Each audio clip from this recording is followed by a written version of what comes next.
la mañana con 8 minutos. Ustedes están en sintonía de Radio Atalaya y de su programa Punto de Vista, primer programa de opinión en el dial de Guayaquil. Tenemos a continuación a nuestro siguiente invitado, el economista Alberto Dajica Sosi, que fue vicepresidente de la República, diputado nacional, director del Partido Conservador, también ha sido docente, es docente, etcétera. Economista, hay de muchos temas que hablar. El asesinato de Villavicencio, la reelección de Cristian o la elección de Cristian Zurita como candidato presidencial en reemplazo de Villavicencio, el debate ayer de los candidatos presidenciales. Y le pongo otro tema más porque también tiene mucho que ver con nosotros. La elección ayer en Argentina, que ha ganado Milei, quien pues entre otros argumentos sostiene la posibilidad de dolarizar la economía de Argentina. ¿Cómo vio el debate ayer, economista? Buenos días. Buenos días. El debate fue muy lamentable. Después de ver y escuchar a los candidatos, uno dice estamos a tres niveles abajo del subsuelo, del sótano, del fondo, Del abismo. con, con un taladro cavando hacia abajo, ¿no? Si ustedes hacen un resumen de todas las ofertas, más inversión pública, más dinero para seguridad, más dinero para educación, más dinero para salud, condonación de deudas, le vamos a volver a pagar la deuda a la seguridad social. Dios mío lindo. La única pregunta que yo le quiero hacer a los candidatos es de dónde diablos van a sacar la plata, porque además dijeron que iban a mantener los subsidios. Entonces esto ya es tomarle el pelo al pueblo ecuatoriano y es un conjunto o una escena de una comedia en la cual hay un pueblo que quiere oír estas estupideces y hay unos candidatos que no quieren cambiar la forma de hacer política y seguir con un populismo barato y seguir diciendo las cosas que la gente quiere oír, no las cosas que la gente debe oír, ¿verdad?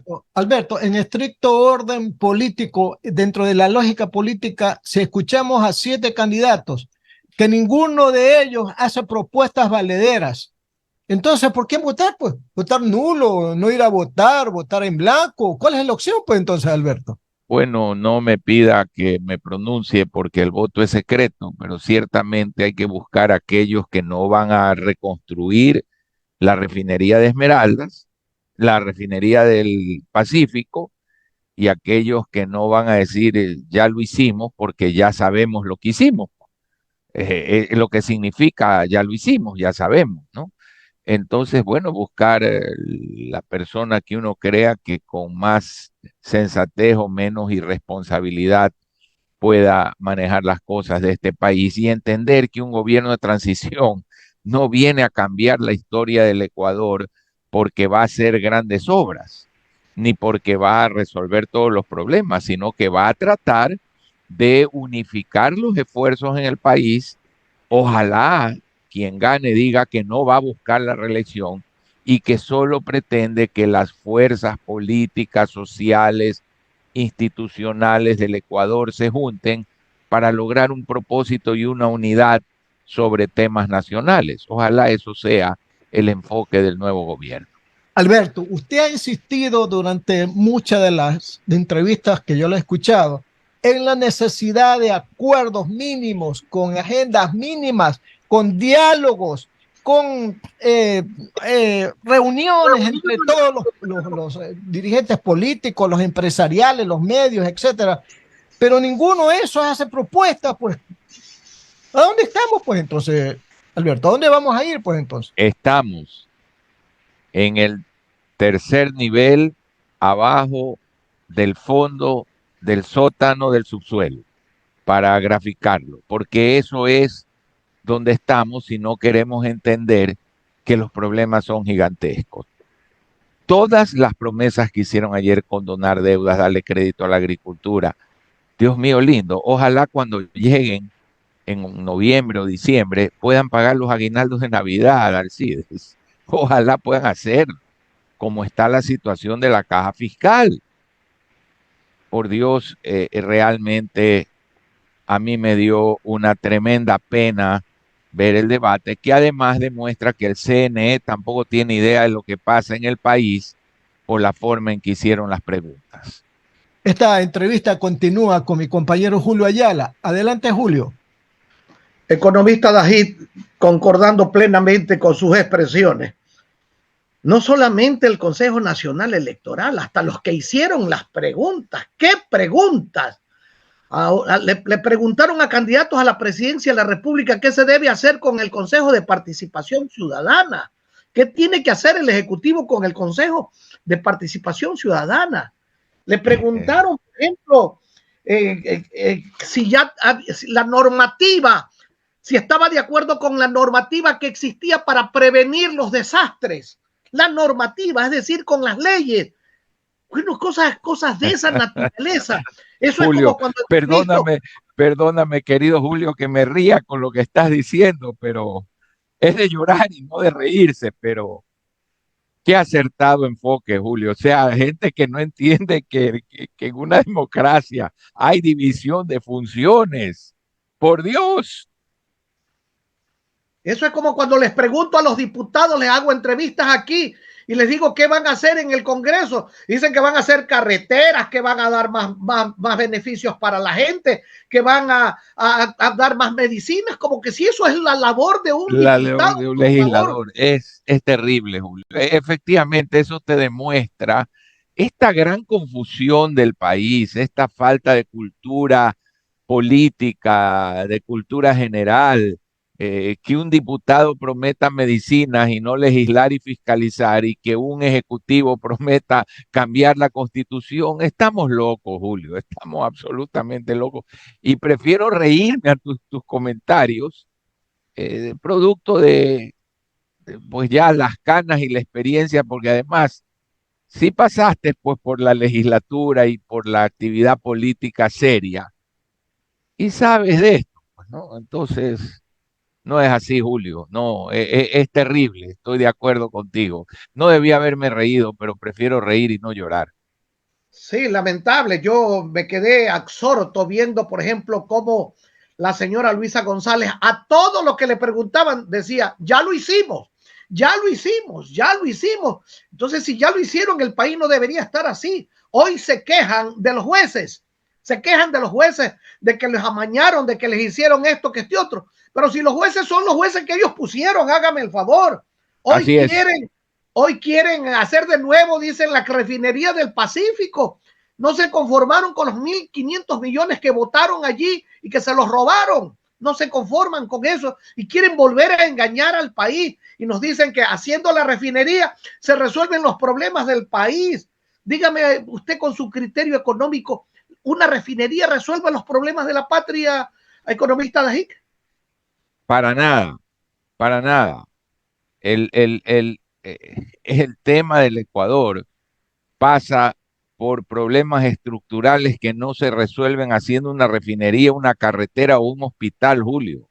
Se, ya lo hemos hablado aquí, pasa por 10.000 millones de dólares de subsidios, que no hay la plata para darlo, por un sistema de invalidez, vejez y muerte, el sistema de pensiones quebrado, que se tiene que resolver, una estructura de tasas de interés de las cuales nadie habló, que impide que haya inversión del sector productivo y canaliza el crédito al consumo. Un Estado que no invierte y un sector privado que no invierte, ¿de dónde diablos va a haber el empleo que todos prometen? Si para que haya empleo tiene que haber inversión, para que haya inversión el Estado tiene que tener plata y no la tiene porque la botamos en subsidios. Si algo así no se entiende, Julio, ¿cómo podemos creer entonces en las recetas mágicas? Se dijo que se le va a devolver al IES la plata, Julio. Son 11.000 millones de dólares en bonos y más todavía. ¿De dónde va a sacar para devolverle al IES esa plata? Por favor. Además, es lógico que si hay un Estado bien estructurado, la seguridad social compre bonos del Estado, como en todas partes del mundo. Lo que pasa es que aquí los bonos no sirven para nada porque hay una estructura ilógica de tasas de interés. pero nadie ataca los problemas de fondo. Nadie dice que vivimos en un país en que se le ha enseñado a la gente que le bajen los impuestos, que le regalen las cosas subsidiadas y que además el Estado aumente la inversión. Y el discurso de los candidatos fue exactamente en esa dirección. Por favor, no vamos así a ninguna parte. Pero hubo un candidato que decía que va a prestar dinero. Estamos en condiciones de seguir viviendo de préstamos y estamos en condiciones de que nos sigan dando préstamos, Alberto. Julio querido, la deuda, el riesgo país después de Venezuela es el segundo más alto de América Latina. ¿Quién nos va a dar plata si el riesgo país dice que nos van a prestar al 18 o al 20%? Y con los organismos multilaterales estamos casi al tope. No entendemos que ya no hay capacidad de deuda. Todos los ciudadanos del Ecuador, Julio, todos entienden lo que significa el momento en que uno va al supermercado, pone la tarjeta y le dicen en la caja, lo siento, la tarjeta no pasó. A todos nos ha pasado eso. Eso indica no va más. Y la capacidad de deuda del Estado está exactamente como cuando uno pone la tarjeta y le dicen no pasa, no hay fondos. Abogado Hugo Landívar, continúe con el diálogo, por favor. Muchas gracias, Julio. Economista, buen día. Buenos días, Hugo. Nadie habló el día de ayer sobre la dolarización. Y usted lo ha venido diciendo, igual que otros economistas importantes en el país, sobre lo que dijo el señor Arao, sobre la ecuadolarización, que es muy preocupante. En el caso de que gane la señora González, realmente, valga la redundancia, preocupa que algo suceda al día siguiente de ganar en el supuesto, ¿no? ¿Podría usted ampliar un poco más este tema de la Yo creo que dolarización? si gana la señora González, si tuviese que hacer un pronóstico, es que tendrán un bloque muy fuerte, lograrán de alguna manera armar una mayoría sólida en la Asamblea, cambiar las leyes que durante años se fueron forjando para fortalecer la dolarización, se tomarán la reserva del Banco Central, con lo cual darán un cierto impulso y una sensación de bienestar como lo da la droga a quien es drogadicto. Tomarán seguramente el campo Sacha y lo entregarán a los chinos para, como en casos anteriores, recibir un anticipo que pone al Ecuador de rodillas por la iliquidez en la cual se negocia y por lo tanto son contratos muy lesivos para el Ecuador. Generarán a lo mejor unos 1.000 millones de dólares más, buscarán sacar algo de un acuerdo con las telefónicas, entonces tendrán durante 18 meses un oxígeno para hacer sentir bien a la gente. Pero cuando venga el nuevo periodo, estaremos con la misma crisis fiscal y posiblemente más grave, con el mismo problema de la seguridad social y más grave, y tendremos adicionalmente el problema gravísimo de que el central no tendrá un dólar partido por la mitad, como cuando pasó, cuando impusieron las salvaguardas, las prohibiciones de importar, las cuotas y cupos de importación por esa política que ya la aprobaron de tomarse las reservas del Banco Central. Así es. Y otra cuestión, yo creo que hubo mucho, un criterio muy personal, ¿no? Mucha demagogia al hablar sobre la refinería, que realmente en 15, 18 meses va a ser imposible tratar de hacer algo ahí si no lo han hecho en tanto tiempo. Como usted bien sabe, economista, ¿cuál es su opinión acerca de esto? Que cualquiera que venga a hacer una refinería en el Ecuador tomará en cuenta el riesgo país. Si es un inversionista, tratará de que su inversión le rinda 30%, porque el país es muy riesgoso. El Estado no tiene la plata para hacerlo. Y en el mundo hay una gran capacidad de refinación. Por lo tanto, no se trata de que sea fácil conseguir un inversionista que venga al Ecuador, más aún cuando el Yasuní significará de ganar el sí, que parece es lo más probable, que ni siquiera Petroecuador, que es una entidad del Estado, puede hacer valer derechos adquiridos sobre la explotación petrolera. Cualquiera que venga al Ecuador dirá, pero si a Petroecuador le quitaron su derecho, ¿qué me va a pasar a mí? y tratará entonces de que las condiciones en las cuales invierta le garanticen un altísimo rendimiento para compensar esos riesgos. Muchas gracias, economista. Seguimos con el CIES. Sí, ayer en el debate no solamente no se trató el tema de la dolarización, tampoco las reformas políticas, electorales, judiciales, y tampoco el tema internacional no se lo trató para nada, como que si Ecuador no existiera en la órbita. Y tenemos un delegado en la ONU, pues oiga, por lo menos una pregunta de esa naturaleza. Pero bueno, yo quiero preguntar a usted, Alberto, su preocupación porque es muy probable que la persona que elijamos presidente o presidenta el 20 de agosto vaya a querer ser nuevamente presidente de la República el 25. O sea, vamos a tener a un político de presidente pensando siempre en las elecciones y pensará algún rato en el pueblo que está sumido en problemas en el niño, en la inseguridad, en la falta de empleo. ¿A dónde nos llevarán entonces con todo esto, Alberto? No quiero hacer pronósticos, pero ciertamente lo que es absolutamente indispensable para mi manera de ver las cosas es que ese próximo presidente renuncie a su reelección y se concentre en producir un interinazgo de búsqueda de acuerdos de la sociedad ecuatoriana. Si no es así, la situación será sencillamente peor a futuro.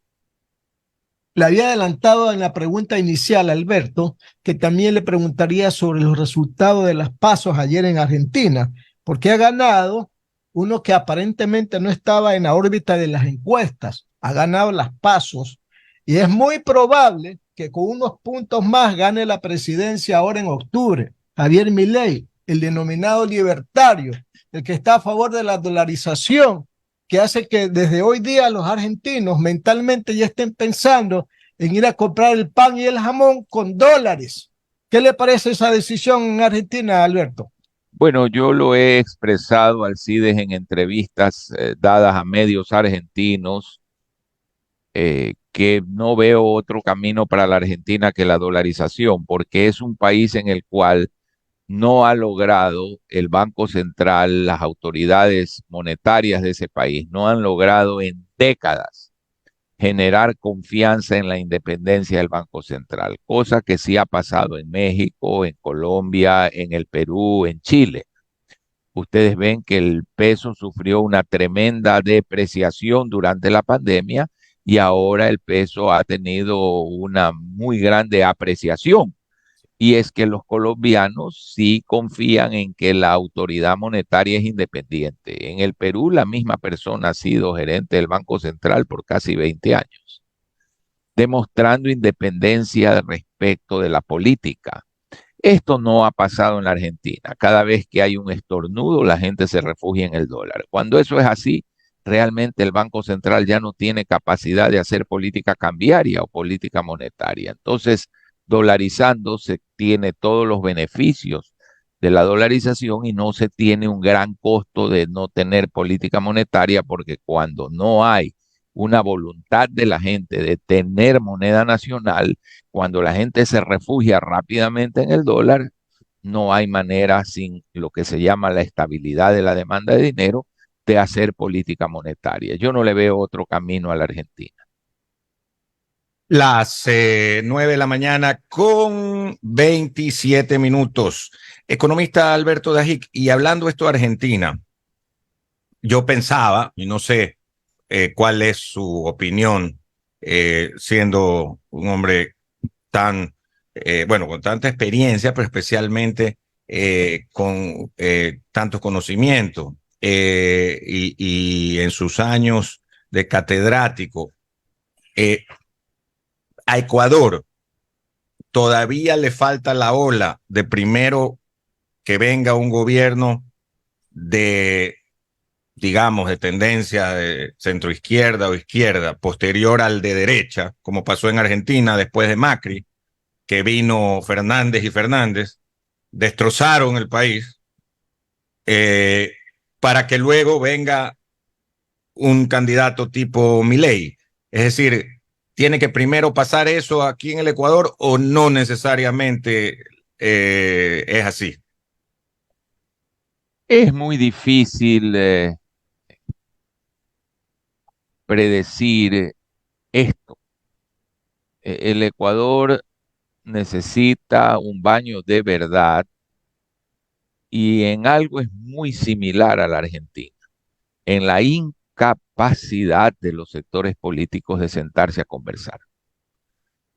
Solo se cruza el Río de la Plata y es notable en el Uruguay la capacidad de diálogo entre todos los líderes políticos y los sectores. De hecho, desde la Asamblea, con la unión de todos los partidos, surge la propuesta de reforma de la seguridad social. Entonces, en el Ecuador, el que haya ese péndulo y se pueda dar, no garantiza la condición esencial de unidad de propósito que la nación requiere para compartir la agenda común, porque si es de izquierda, todo el mundo le da palo al gobierno. Si es de derecha, todo el mundo le da palo al gobierno, porque la creencia en el Ecuador es que la única forma de ganar una elección es atacar al gobierno. Y que quien se une al gobierno para un propósito beneficioso para el país se sepulta. Entonces, cuando eso existe, para mí ya no es muy trascendente si es de izquierda o derecha. Las 9:30 en el territorio continental ecuatoriano, 8:30 en el territorio insular de Galápagos, en el sistema de emisoras Atalaya. Economista Dajic, y en una economía grande como la Argentina, en relación, digamos, a América Latina, pudiera, con un nuevo gobierno, entrar nuevamente, digamos, en los mercados internacionales, pero atendiendo todo este clientelismo social que tienen de los últimos, no nos vayamos al siglo pasado, pero hablemos de los últimos 20 años. El clientelismo, que es la otra cara de la medalla del populismo, jamás ha llevado, Andrés, a un país a ningún lado que no sea el desastre. El populismo transforma a la Argentina, uno de los 5 países más ricos del mundo en ingreso per cápita a comienzos del siglo XX, en lo que es hoy. De largo, la Argentina era el país más boyante y más rico de Latinoamérica, y hoy lo supera Panamá en ingreso per cápita, lo supera Chile, lo supera Uruguay. Es decir, una verdadera historia de terror del clientelismo y del populismo. Y eso se radica cuando todos los políticos decidan salir de ahí y hacer entender al pueblo, junto a una reforma educativa que le explique a los ciudadanos la verdad y no el pedir dádivas como solución a sus problemas. Cuando esas cosas se den, entonces podremos desaparecer el populismo. Pero estamos entrampados en un círculo vicioso que, dada la forma de pensar de la población, hace que los políticos continúen en ese camino. Muchos de ellos, muchos saben, y estoy seguro que van a votar no, que no se puede, no se debe suspender la explotación del Yasuní, pero dicen lo que les conviene en una elección. Que ayer, hasta los que uno pensaba que iban a votar no, dijeron que van a votar sí. O sea, así es, es lamentable, así como lamento que por el atraso de esta cadena nacional se postergó esta entrevista y tenga que cortarla, porque tengo que estar a las 10 en otro lugar. ya, perfecto, sí. No sin dejar de agradecerles y esperar que el país encuentre un mejor rumbo, como todos ustedes esperan también. Gracias por su tiempo, estimado Alberto. Un abrazo. Una semana crucial para el país. Crucial para nuestra historia, así es. Gracias. Un abrazo a todos. Un abrazo. Gracias. Y buen día. De igual manera.